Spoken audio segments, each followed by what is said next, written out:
and welcome back to my channel. I'm Teresa. Thank you for joining me here today. Today I'm going to show you how to create these little fun, funky, wonky houses. I've popped a little stand on the back of mine so that I can pop them on a shelf stood up in a row.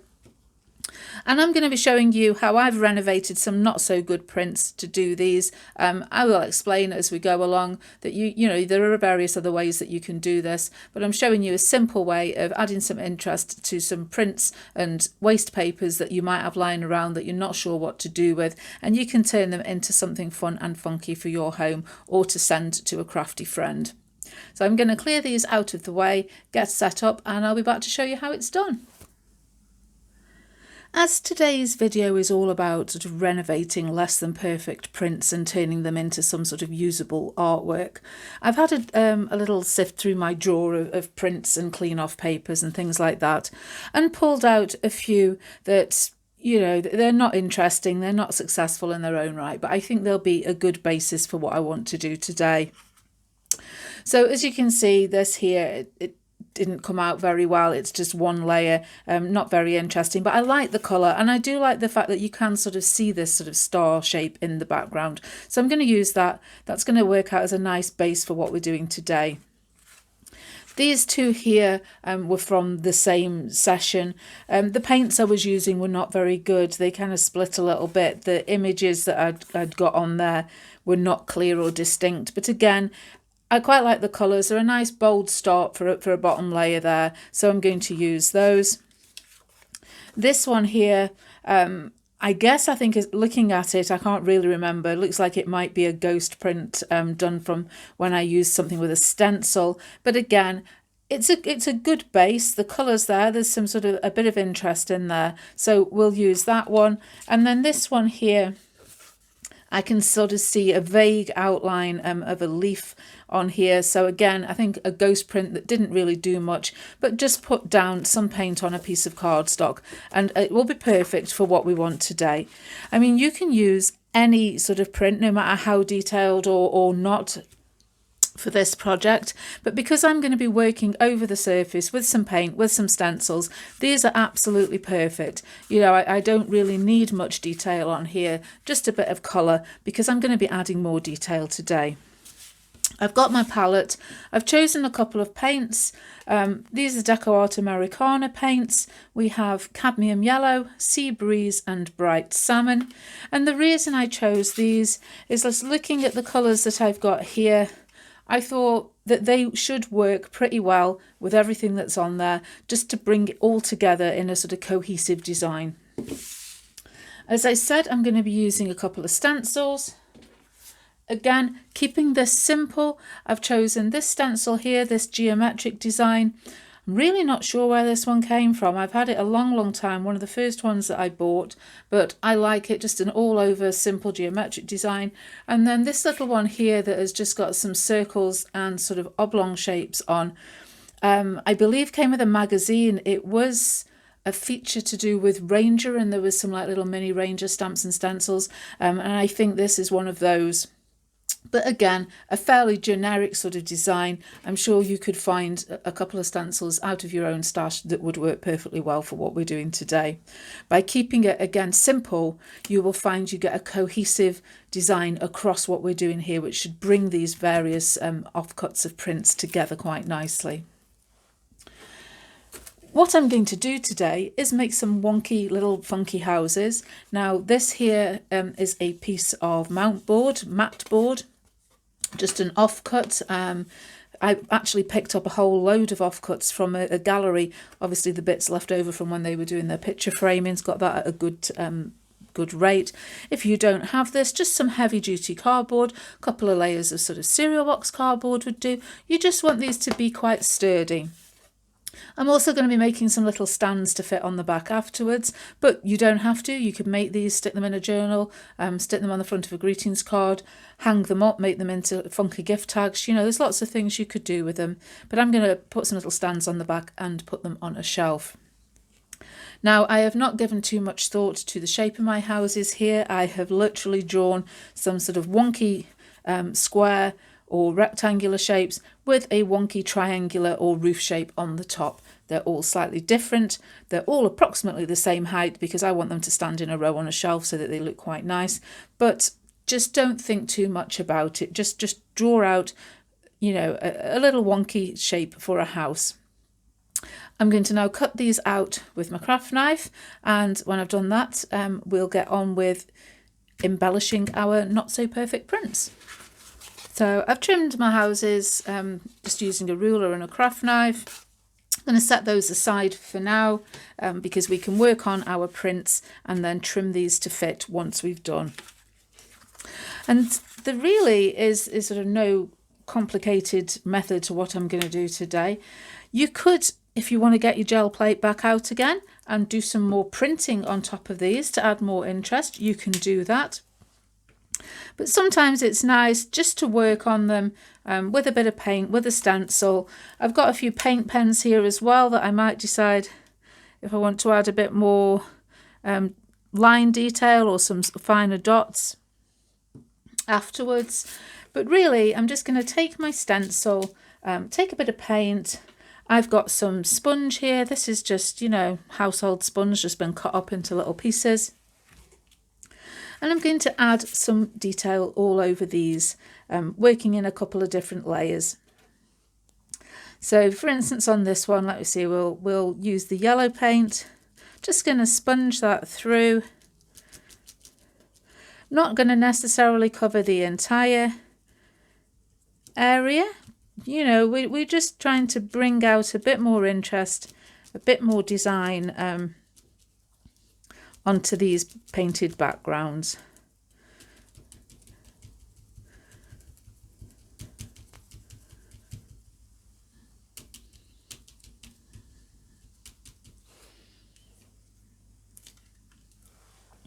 So just going to set that aside and move on to another one. Just going to basically work my way through the different prints that I've got here. We'll probably just speed this whole section up. I'm going to use the couple of stencils I've got, the few paints that I've got, just let the paint dry in between each one, come back in with a different colour or, you know, different design until I'm happy with the result. I remember the day when we started talking. We were kids and I knocked down all of your marbles, but you did not seem to mind at all. We took our bikes to the lake after school each day and skipped many stones from the beach, and one thing you said was, listen, I will have your back always. And now we're grown up, I don't really see you enough. There's too much to be done, yeah, it's no fun. But even if we're far apart, I know where we belong. Haven't changed a bit in my heart. Your words have never been wrong. You are my own safety zone. You're solid like a granite stone.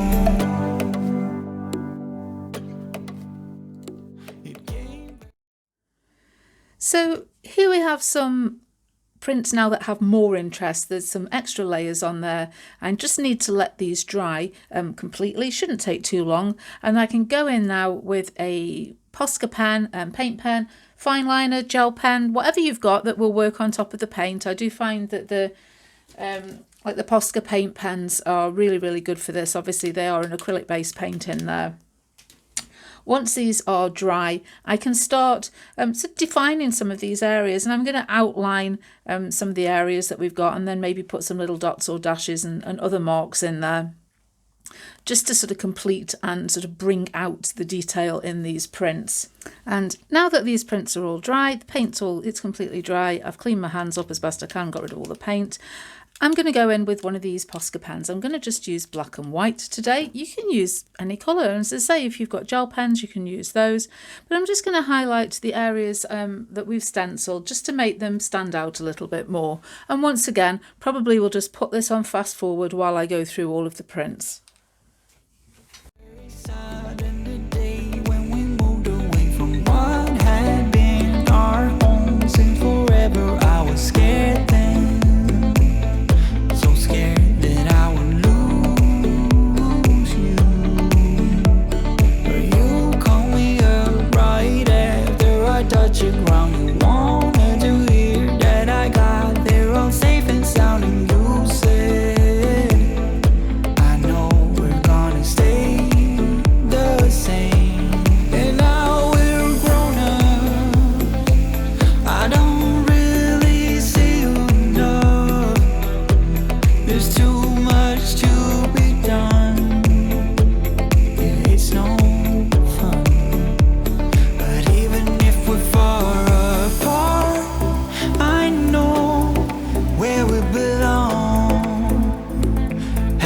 Change a bit in my heart. Your words have never been wrong. You are my own safety zone. You're solid like a granite stone. I know where we belong.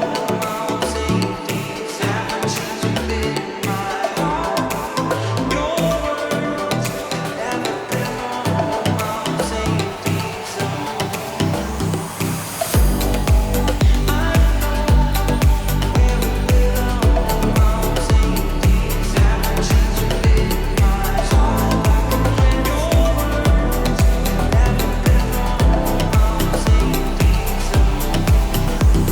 safety zone.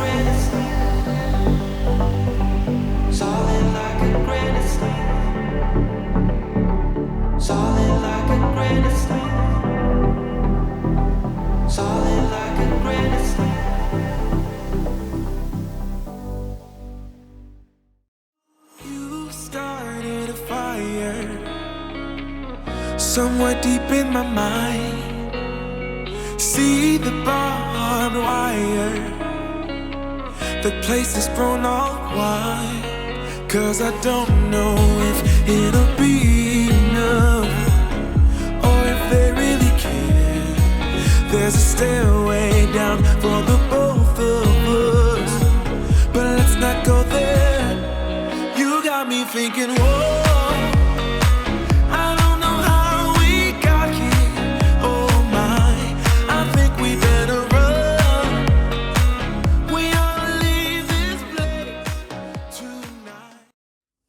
So I've doodled on all of my prints here, just brought out those designs and made those shapes and colours stand out a little bit better. And so now it's time basically to get these prints onto our house templates. And I'm just going to take one, for example, and I'm going to use one colour for the main body of the house and a different one for the roof, and just mix and match. And really I just want to have a look about, you know, where I want, which bit of the design I want to use on the house. I'm going to get a pair of scissors, sort of roughly cut it to size, and then I'm going to glue it on, and I can cut a straight edge for where this roof line is going to be, and then just trim around the edges with a knife. But I think I'm going to use this section here on this house here. So I'm just going to, for now, cut this one in half. I want to just trim that edge off the top there and make that section fit along the roof line. And I can just trim that bit down a little bit more. And I'm just using, this is PVA glue, this is the Cosmic Shimmer acrylic glue that I always use. I've got it in one of these fine tipped bottles. You could use a matte medium, a gel medium, Mod Podge, something like that. I'm just going to use this glue. I like it, it's nice and quick drying. And I'm just going to place that on there so that I've got my edge up against where the roof line is.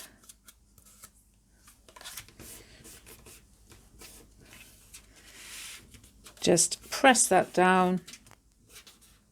And then, as I say, either use a pair of scissors or a knife. Just going to take my craft knife and just going to move over to get a cutting mat. And then just using the edge of that house as my ruler, just going to trim that excess away.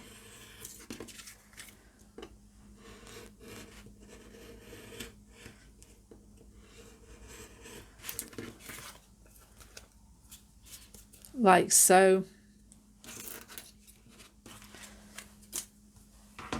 Going to choose a different design to use for the roof.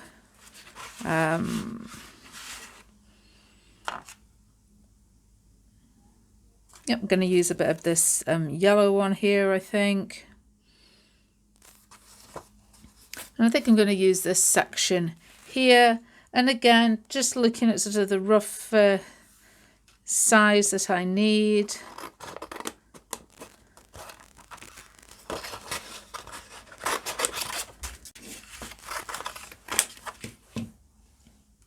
Cutting a section there. Just going to get myself a straight edge for the roof line. You can use a ruler for this if you want to.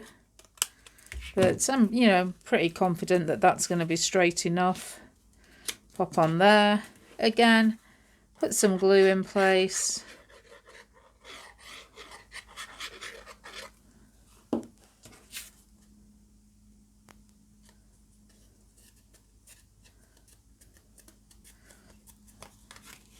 Press that down, nice and firm.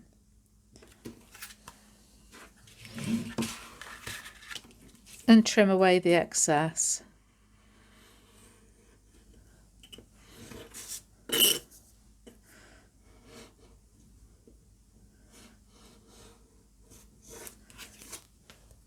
And there we have our roof on there as well. So I'm going to go ahead and do that for all of my templates, and I shall be back and show you how we can finish them off. I've got all my houses almost completed now. I mean, we have the roof and the main body of the house put on. I've also cut out some little wonky rectangles to use as doors.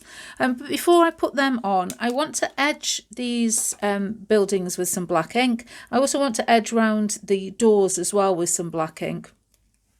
Now I could have edged the line where the edge of the roof is, but I've decided just to leave that as it is.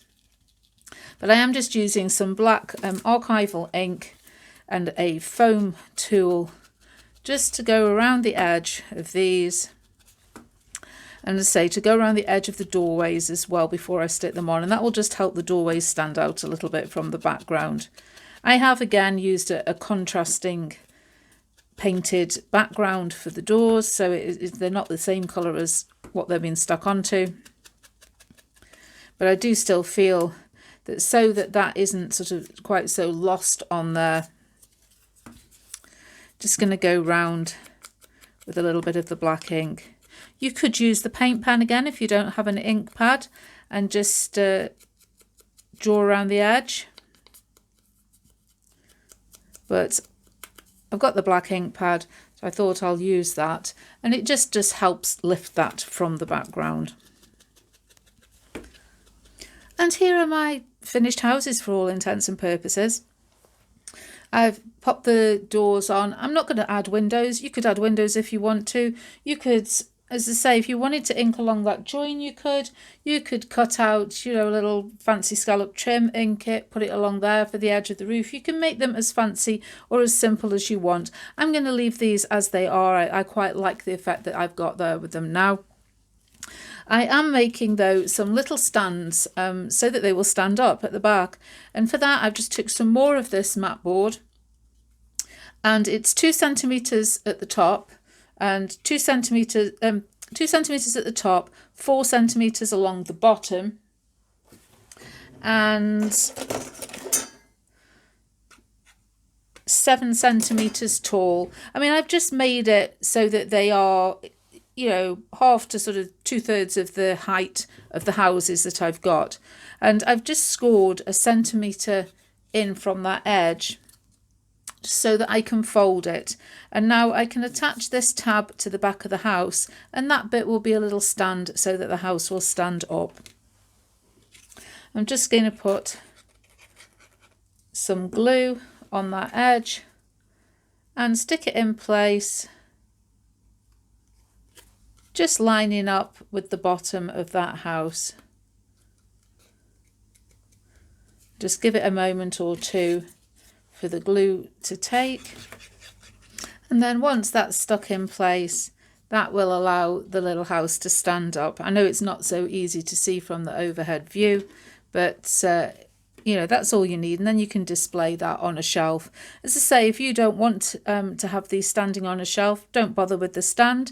You can just say put them in a journal, make a hole in the top, use them as a tag, string them like bunting. You could indeed put a strip of card along all of them and just sort of have them like a zigzag book standing up. But I just wanted to be able to display mine standing up. And this was the simplest way to make a little stand. If you want them to be leaning back more, then just cut this bottom bit up at an angle, and that'll allow it to go back. But I want them to be stood fairly upright. As I say, not too easy to see that from the overhead shot. We'll put them on a shelf and take a photograph for you to look at the end. But as always, hope you enjoyed this video. Hope this gave you some ideas of what to do with some of your not so good prints, some of your scrap papers, or indeed if you have some prints that you like that are just sitting in a drawer and you want to use them to collage or decorate something, then these little houses are a great way of doing that. Would make a nice gift for a housewarming for somebody. You know, you can fold this stand flat, pop it in an envelope, post it to somebody. So, you know, lots of options for what you could do with these once you've made them.